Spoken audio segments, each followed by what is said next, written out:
My name's Sharon. I'm a veteran from the Royal Navy. I was discharged in 1991 from the Women's Royal Naval Service under the ban on gays in the military at the time in 1991. Following me leaving the service, it was a good few years before I kind of plucked up the courage to go on to my second career. In 2003, I became a police officer with Northamptonshire Police. I came from a military background. My dad was a Royal Engineer, did his full service, 22 years, so I'd been brought up in the military, always wanted to join the military and also be a police officer. So I decided that there was an age limitation, so I joined the military first, and then my intention was to join the police. So I joined the WRENs in 1989, and I joined there from Germany, so, you know, did that journey on my own and ended up at HMS Raleigh.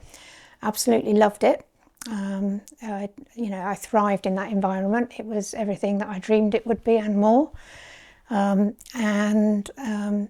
my basic training at HMS Raleigh, 6 weeks, and then we were the second group of WRENs to go through for firearms training, so that was quite something as well. And then I did my trade training at HMS Dryad because I was a WREN radar.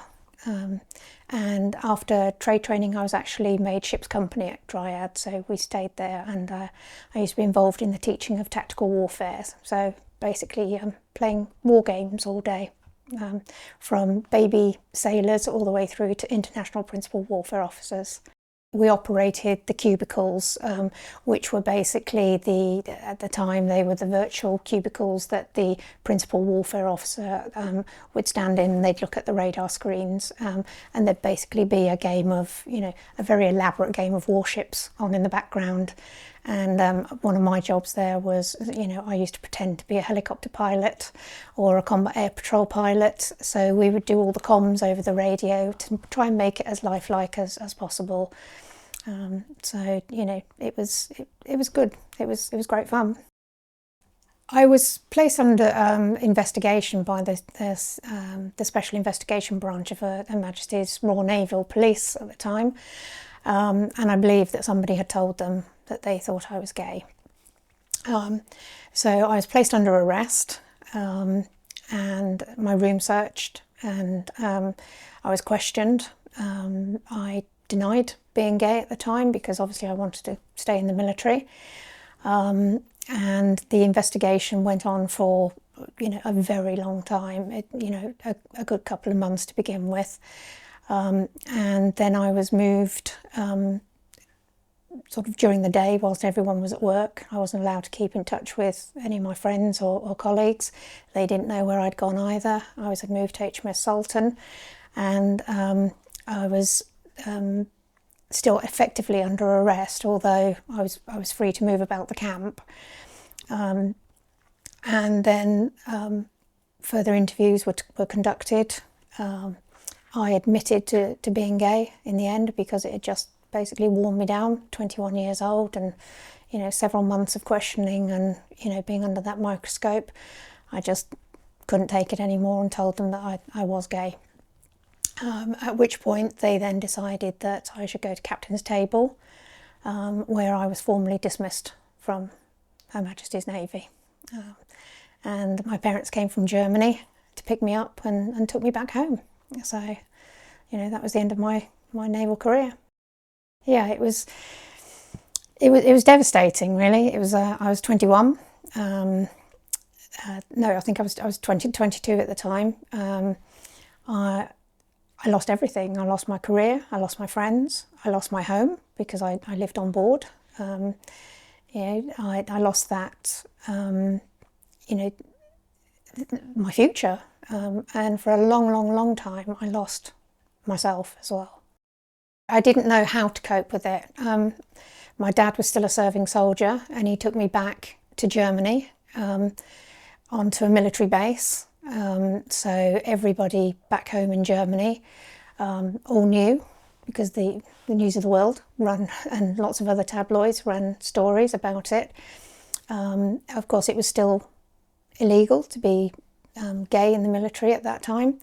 So I got quite mentally unwell, and I think it was, a tough time for me. And I now, in years gone by, I appreciate it was a tough time for my family as well, sort of seeing me, lose everything. And the biggest loss was my identity.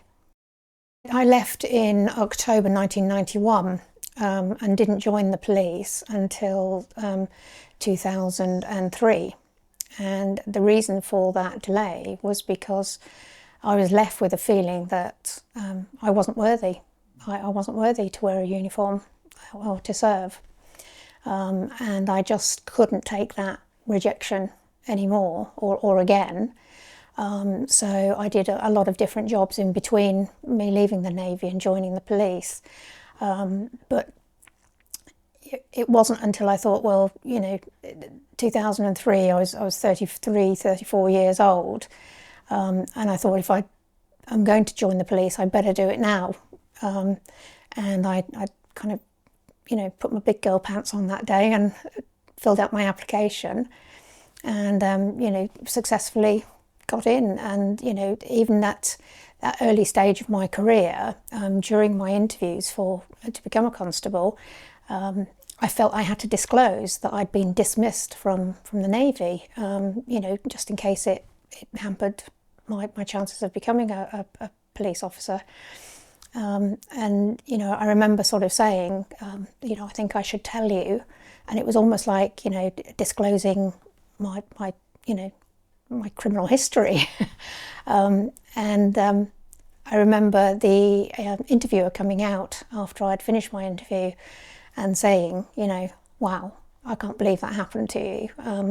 And although they weren't as far advanced as they'd like to think they were, the police were a whole, lifetime away from how I'd been treated in the Royal Navy. Very, very accepting. I'd never had a day of discrimination in my service. I did experience some discrimination at Police Training College from some officers of a different force. And I think, that was naive young boys, when you think I was there with 18-year-old boys, I was a 33, 34-year-old woman. It was just like, they were very sort of Neanderthal in their thinking. But certainly for Northamptonshire Police, no, I never experienced any discrimination. And it was so refreshing just to be able to be myself, do the job that I wanted to do, and serve the community and the public. I loved my time in the police. Unfortunately, I had to retire early. I retired after 21 years on ill health because I was diagnosed with complex PTSD and reoccurring depression and severe anxiety. And I think the trauma from the police that I experienced and built upon the trauma that I'd never processed from the Navy.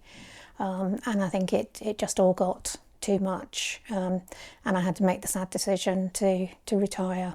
And, again, it was a loss of identity, it was a loss of career, it was a loss of, me for a long while. So it's been a tough transition, but I think I'm getting there.